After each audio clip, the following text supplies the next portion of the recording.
Assalamualaikum warahmatullahi wabarakatuh. Para pemirsa Nusantara dimanapun Anda berada, berjumpa kembali bersama kami The Bola Nusantara. Semoga kesehatan selalu mengelilingi Anda dalam menekuni rutinitas sehari-hari. Pemirsa Nusantara, kali ini saya akan mereaksi sebuah video di mana efek domino mungkin ya, ketika Indonesia bisa melaju sejauh ini di kualifikasi Piala Dunia. Padahal kita masih jauh ya, langkah kita masih jauh. Cuman karena efek domino di mana para pemain keturunan berebut ataupun berbondong-bondong ataupun antri ya untuk gabung dengan timnas Indonesia, membuat semakin apa istilahnya tuh kayak kepanikan seperti itulah.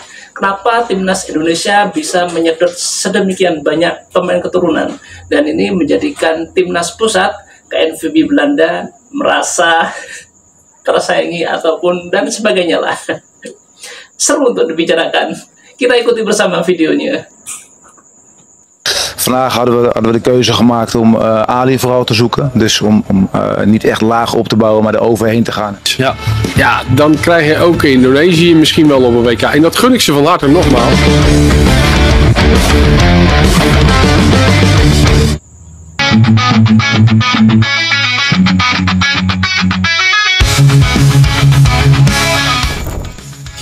Timnas Indonesia terus menyedot perhatian dunia, baik itu komentar positif maupun negatif pun dilayangkan pada skuad Garuda.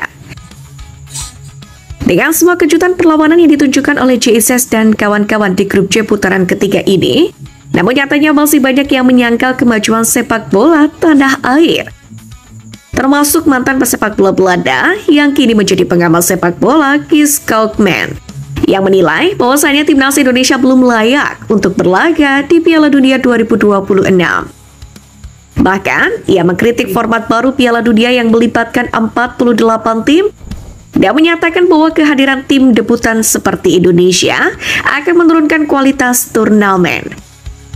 Bahkan ia mengaku lebih memilih menghabiskan waktu bermain Rumi Cup atau permainan papan seperti mahjong daripada harus menyaksikan Indonesia bertanding di Piala Dunia. Begitu juga setelah menyaksikan pertandingan Indonesia versus Bahrain pada 25 Maret kemarin, Kalkman menyatakan dalam podcast Football Park bahwa ia menilai permainan Indonesia kurang menarik karena tempo yang lambat dan banyaknya pemain yang mengalami kram. Terlepas dari rasa hormatnya terhadap perjuangan timnas Indonesia, Kalkman berpendapat bahwa Piala Dunia seharusnya hanya menampilkan tim-tim terbaik.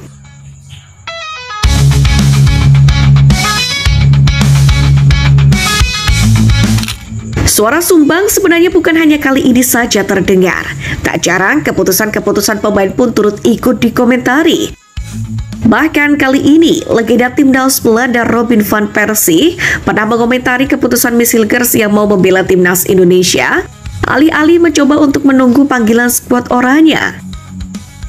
Pernyataan pedas itu disampaikan Robin van Persie tahun lalu ketika dirinya memimpin SC Heerenveen menghadapi LC Twente dalam lanjutan Eredivisie 2024-2025. Van Persie saat itu merasa keheranan Hilgers yang masih berusia muda, yakni 23 tahun, cepat menerima tawaran dari timnas Indonesia.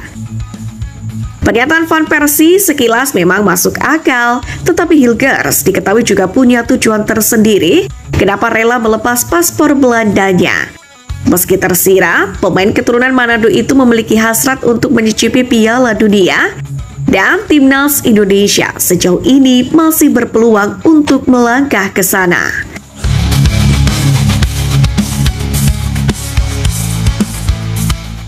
Sementara itu, sejak dinaturalisasi, Hilgers memang tercatat baru tampil 3 kali. Dalam hal ini, masalah kebugaran menghalanginya untuk kemudian bermain reguler bersama skuad Garuda. Meski begitu, cedera Miss Hilgers sempat diragukan salah satu politisi tanah air yang bahkan menyebutnya hanya pura-pura. Klaim itu sempat membuat geger jagat sepak bola tanah air dan memicu reaksi keras para fans. Namun beberapa hari berselang, Joseph Austin, pelatih LC Twente, mengungkapkan kondisi terkini sang pemain. Austin memang tidak secara langsung menyinggung cedera yang dialami Hilgers saat ini. Namun ia mengakui jika sang pemain sudah bergabung latihan dengan tim, tapi menyesuaikan dengan kondisinya. Sementara itu FC20 sendiri akan menjalani sesi latihan penuh pada akhir pekan ini guna melihat siapa saja pemain yang fit. Situasi Ilgers ini kemudian dikomentari oleh Dr. Tirta. Ia menegaskan bahwa kondisi kebugaran pemain adalah tanggung jawab tim medis dan pelatih fisik. Lebih lanjut, Dr. Tirta pun menjelaskan bahwa perjalanan jauh dari Eropa ke Asia bukan hal yang bisa dianggap sepele, terutama bagi atlet yang harus mempertahankan kondisi fisiknya. Hal ini menggambarkan betapa beratnya perjalanan yang harus ditempuh oleh para pemain, terutama dengan jadwal pertandingan yang padat dan intensitas latihan yang begitu tinggi. Dr. Tirta kemudian mengungkapkan bahwa sejak laga melawan Australia, banyak akun media sosial yang mulai menyudutkan pemain keturunan, terutama yang berasal dari Belanda. Ia pun merasa perlu untuk membantah tuduhan itu agar tidak semakin berkembang menjadi misinformasi.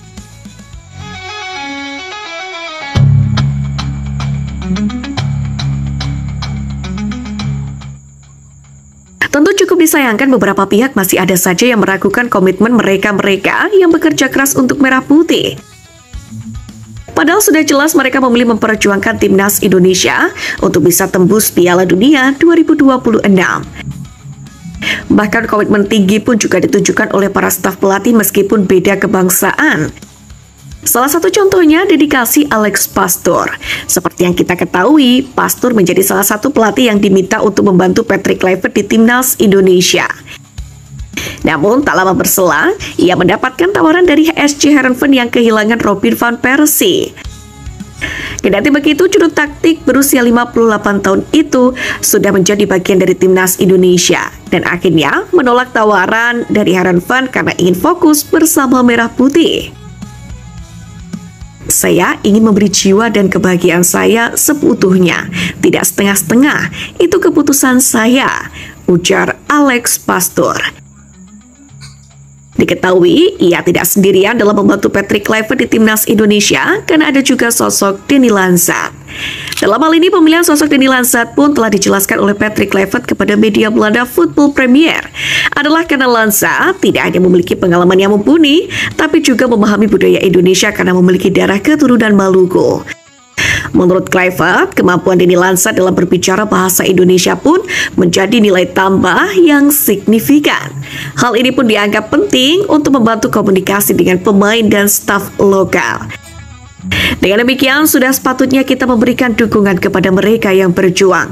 Kritik boleh saja dilayangkan, namun itu baiknya menjadi sebuah pernyataan dengan harapan timnas Indonesia menjadi lebih baik, bukan bersifat nyinyir atau bahkan menjatuhkan. Semangat timnas Indonesia!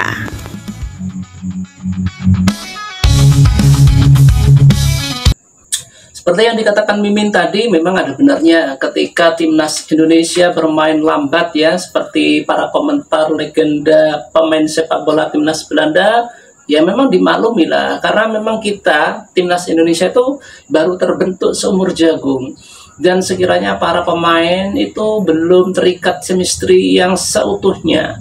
Jadi ketika mereka membela klubnya, kemudian melakukan perjalanan panjang dari Eropa ke Asia, ke Indonesia maksudnya, itu bisa sedikit banyak pengaruh karena mengalami jet lag dan sebagainya, sehingga mereka membutuhkan waktu untuk beradaptasi dan menyesuaikan dengan lingkungan. Tapi ini tidak berlaku. Ketika mereka datang, mereka langsung dipompa dengan begitu banyak padat jadwal untuk berlatih. Kemudian setelah itu langsung bertanding. Ya bisa dimaklumi lah, masih seumur jagung. Kemudian setelah ke depan diharapkan Indonesia mendapatkan suntikan para pemain keturunan yang baru dan sudah terikat antara batin para pemain, chemistry yang kuat, ya kemungkinan besar kita semakin cepat permainannya. Nah itu harapan kita semua. Itulah pemirsa yang bisa saya sampaikan kali ini. Mudah-mudahan kita saling teredukasi dan merasa terhibur. Satu yang pasti, jaga kesehatan Anda semuanya sehingga kita bisa berjumpa lagi di konten berikutnya yang lebih menarik. Terima kasih. Assalamualaikum warahmatullahi wabarakatuh.